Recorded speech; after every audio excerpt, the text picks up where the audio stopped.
is one of the world's oldest religions with a history that spans nearly 2,500 years. Yet it remains influential today with some 500 million followers in China, across Asia and around the world. Yet how does this ancient religion remain relevant in the modern world? How does it try to appeal to young generations? What are the ideas and values that resonate with many Westerners? Welcome to The Point. I'm Li Xin. Joining me for the discussion are two Chinese Buddhist monks with extensive experience among Westerners in America, Venerable Yifa, founder of the Woodenfish Foundation, an international New York-based Buddhist educational NGO. In 2003, Yifa was awarded the Outstanding Women in Buddhism Award, and Venerable Zhen Guan, who was the first Chinese Buddhist monk in the U.S. Army Chaplain Corps, serving for 2.5 years. But also in our studio, we are very pleased to have Professor Wang Bangwei, Director of the Center for India Studies at Peking University. Before our discussion, let's take a look at a brief introduction to Buddhism among civilizations. Buddhism is not only one of humanity's oldest faiths, but remains one of the most influential religions today. It originated some 2,500 years ago in ancient India, in what is today part of Nepal. Legend has it that founder Siddhartha Gautama, also known as Shakyamuni Buddha, was awakened while under a Bodhi tree. Buddhism gradually spread across wide swathes of Central and Southeast Asia, then into what are present-day China, Korea, and Japan.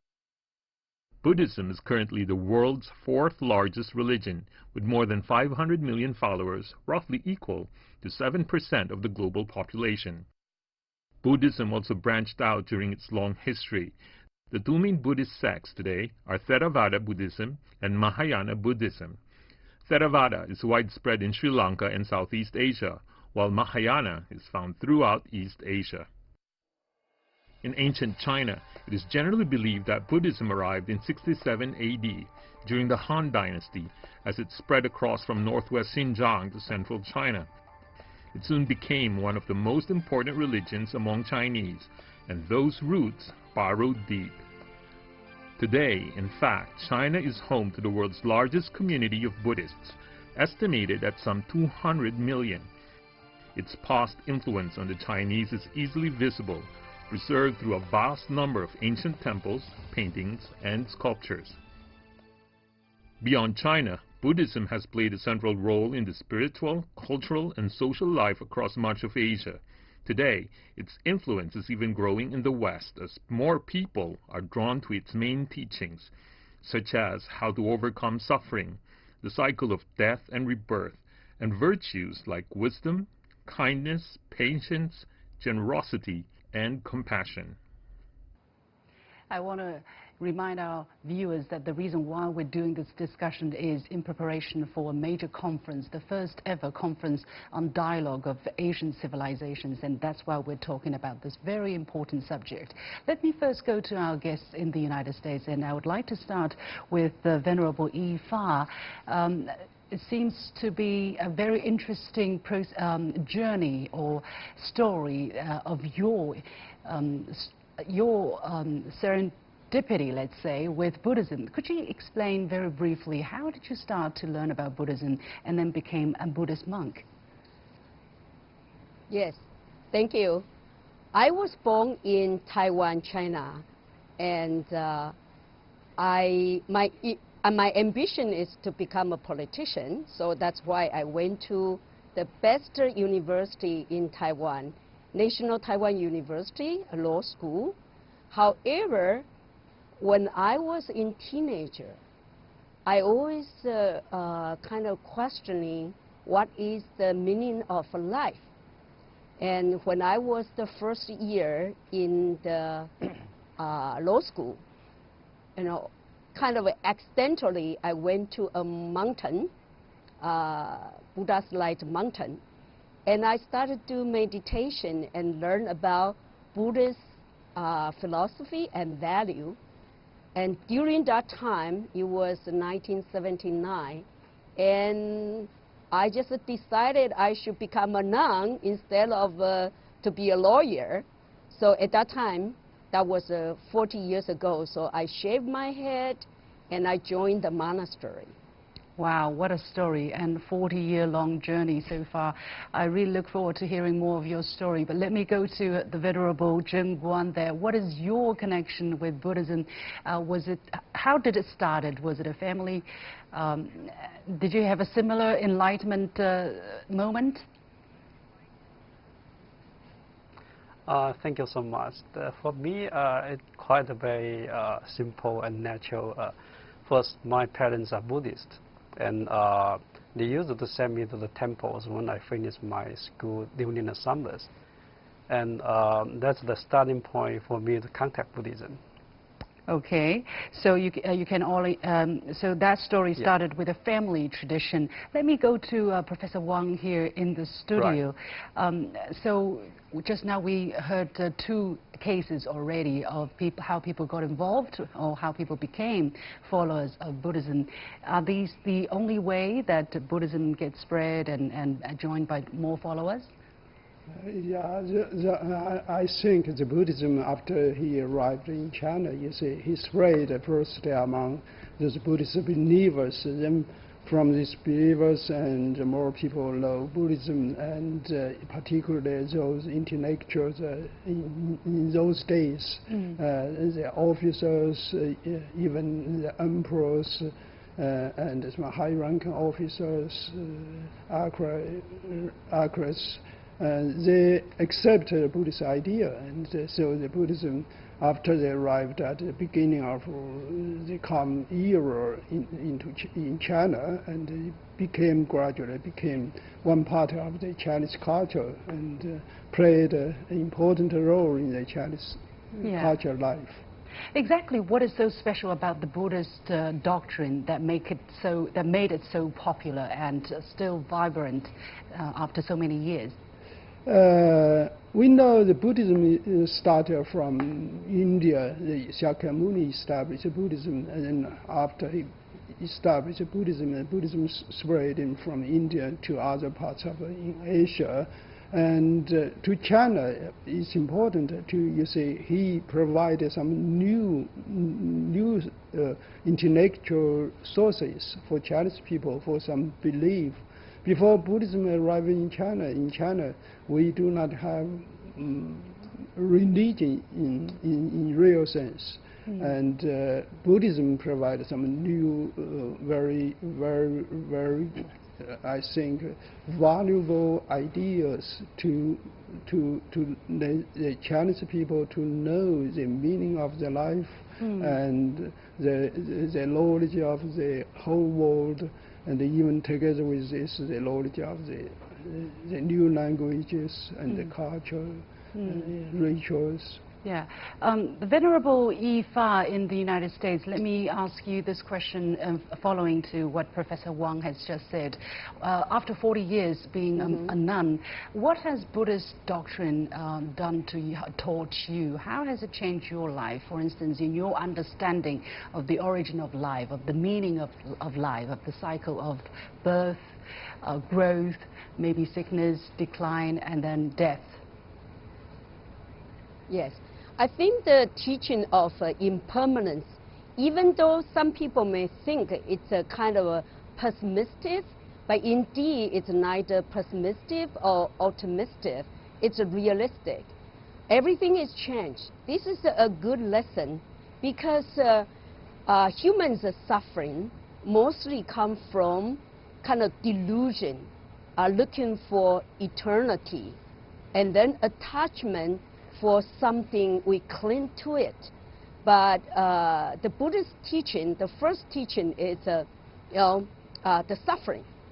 That's basically because we don't want to face the reality that everything is keep changing from our personal relationship and also the society or even the global situation. And this teaching of impermanence indeed is, encourage me, always keep me alert, and try to remind me we always need to upgrade ourselves and facing it, even right now, the current situation between countries, United States, China, or in the world, as people mentioned about now, we come to the 2019.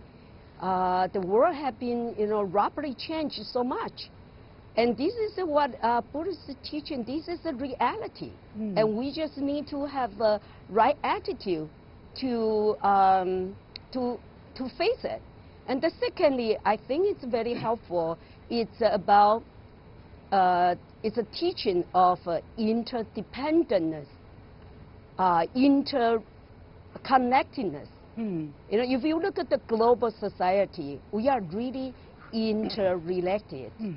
And this is very important now if we examine what's going on with ourselves, with other peoples, or the global situation as well. Okay, the Venerable Zhen Guan, I want to hear your feedback on what Venerable Yifa just talked about, the two traits, the impermanence and interdependence. I understood you were the first Chinese Buddhist monk in the U.S. Army Chaplain Corps. Were some of these ideas what you were sharing with your colleagues in the Army as well?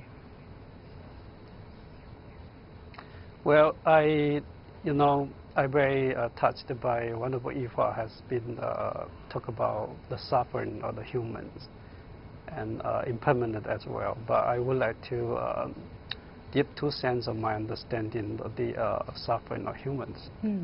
So if we look at today, especially our society, human really suffering, and most of them actually suffering alone, loneliness. Suffering, people usually do not understand how that happens.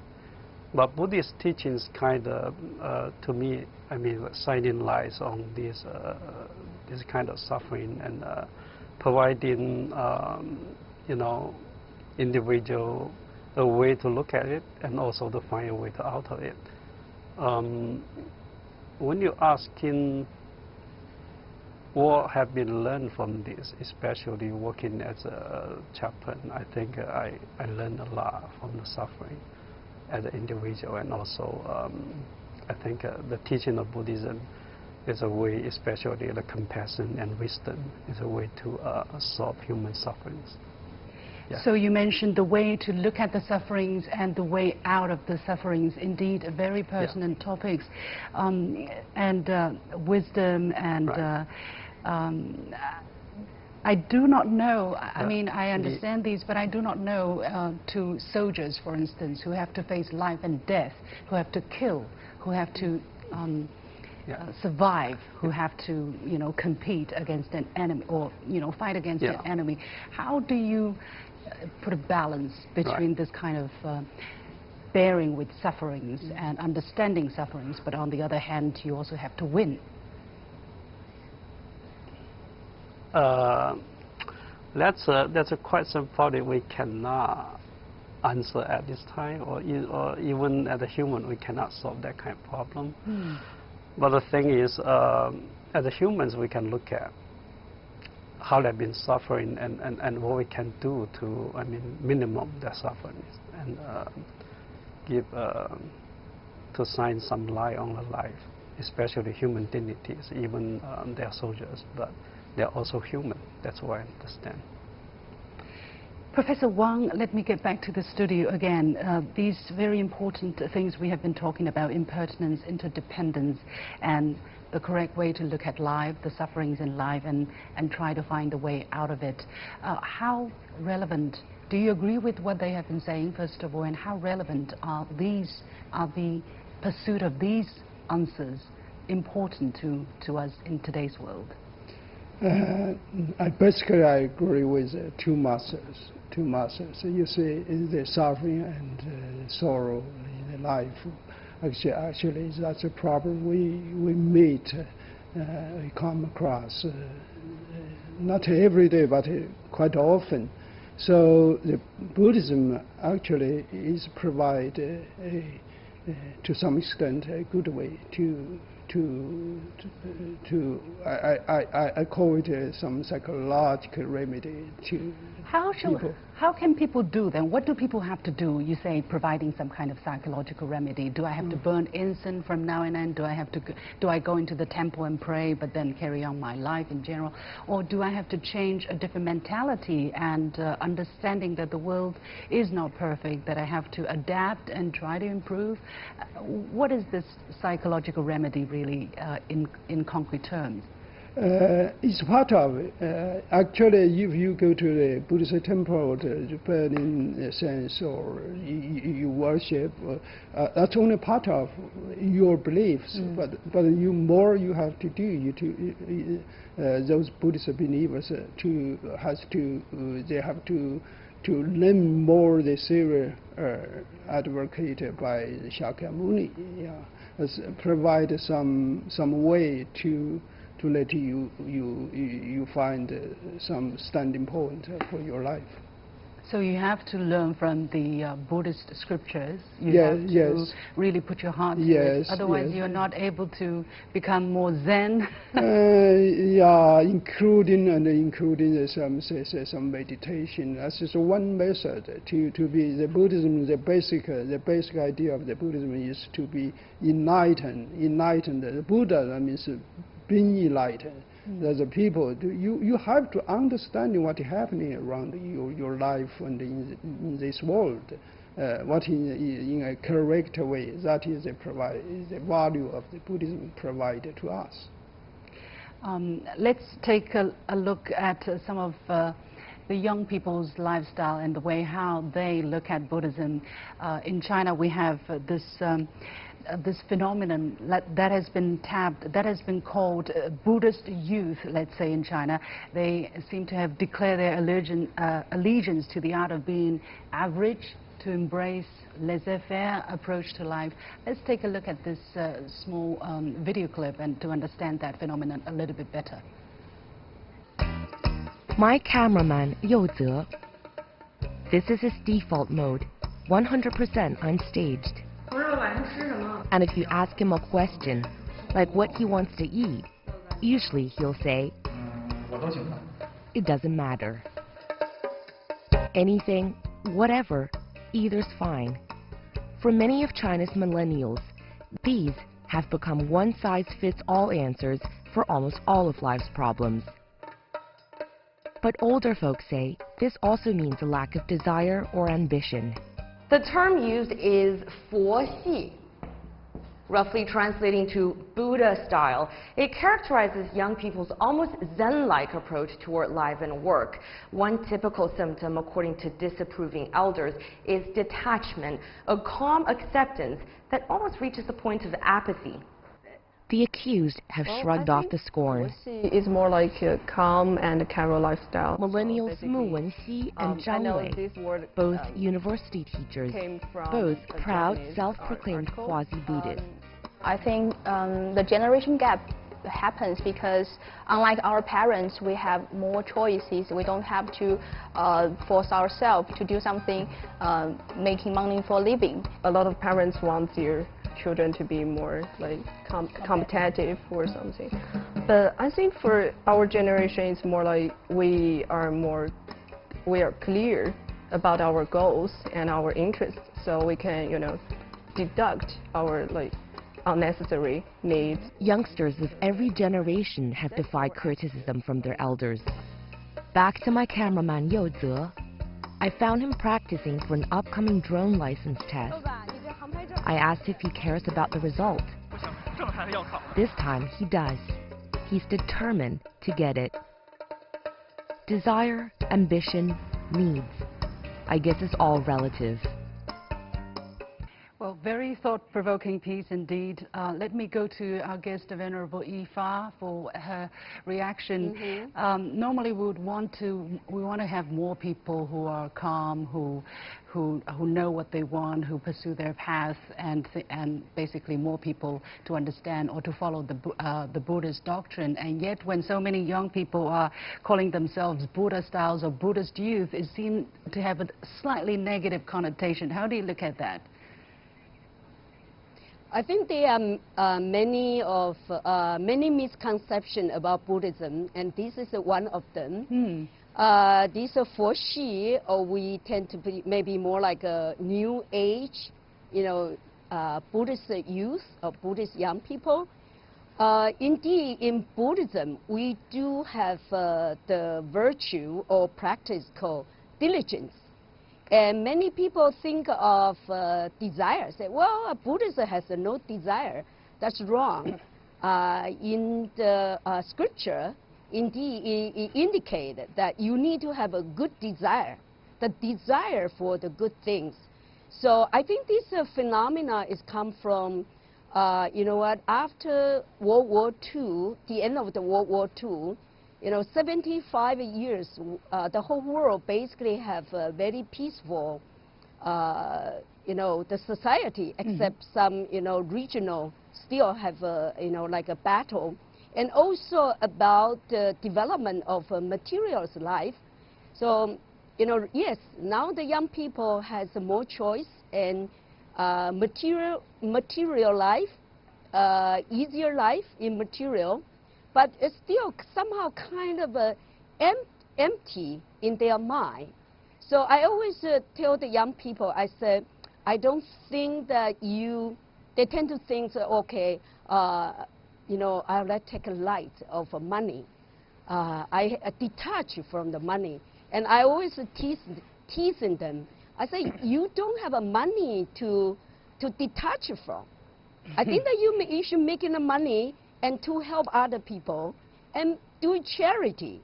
And maybe people, say, well, you are looking for the fan, being kind of become, the philanthropist. And when you have the name or fan, then you detach from the name. So in Buddhism, this is what we call about the practice of emptiness. You have money, then you detach from the money. You have a fan, then you detach from the fan. But before you have a boss, you cannot just say, okay, I don't need any of them, and become lazy. Sometimes I think this is become the excuse of being lazy.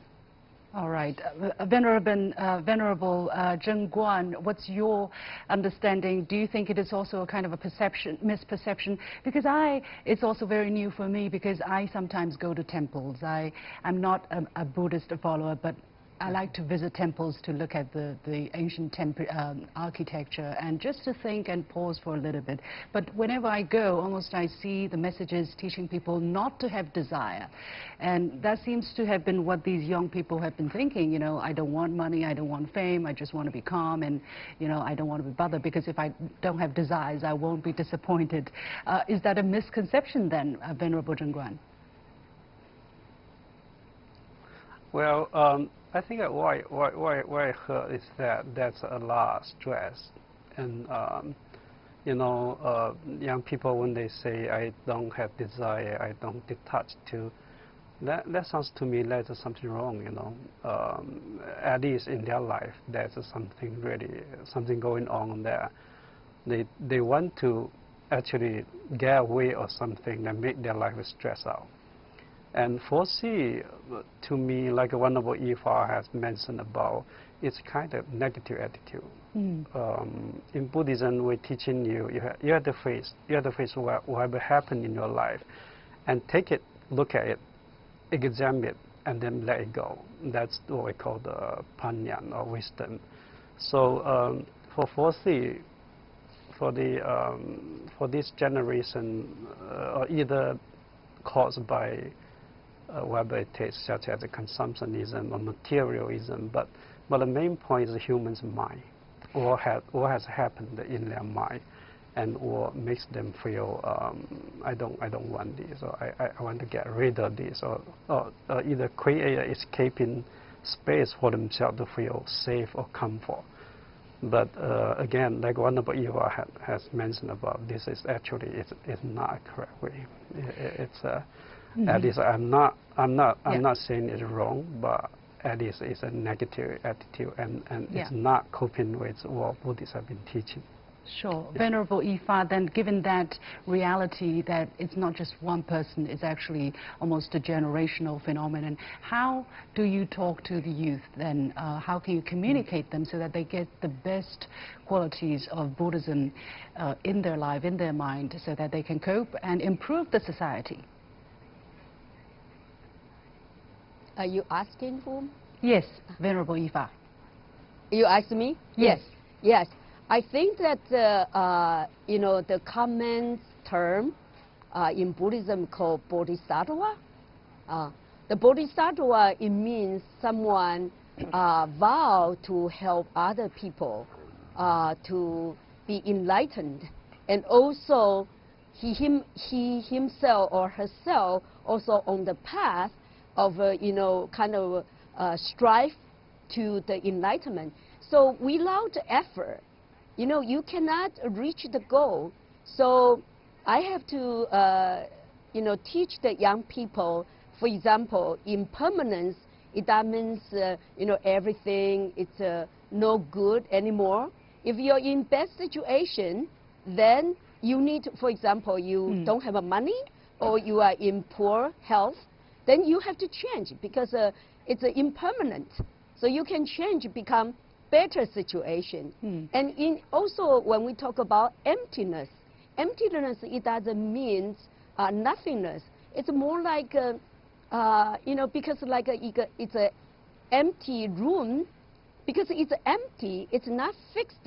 Yeah. So you can put furniture to make it become office or become a restaurant. Yeah, yes. and I like that analogy. We don't have much time left, but I still have one point where I want to focus, which is the role of Buddhism in connecting Asians in interaction with other civilizations. Is a huge topic, but I want to go to our guest here in the studio, Professor Wang, very briefly. How important is Buddhism for Asians, and what kind of contribution can Buddhism serve to help different civilizations understand each other better?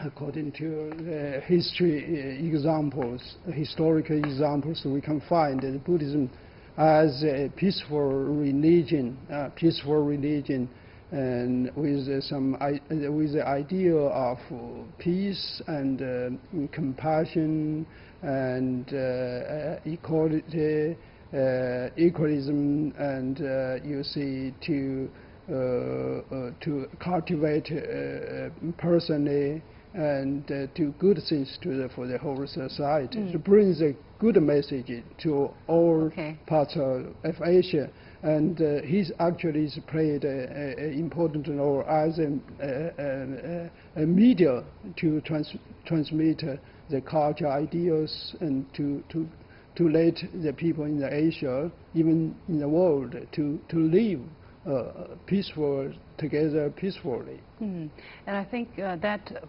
could be one of the most important messages coming out of the Conference of Dialogue of Asian Civilizations for people around the world. Unfortunately, we have to leave it there. Time is really running out. I must thank my two guests joining us from the United States, the Venerable Yifa and the Venerable Zhen Guan, and again, Professor Wang Bangwei, Director of Center for India Studies at Peking University. And with that, we come to the end of this special edition of The Point with me, Li Xin. As always, you can follow me on Facebook and Twitter using the handle The Point with LX.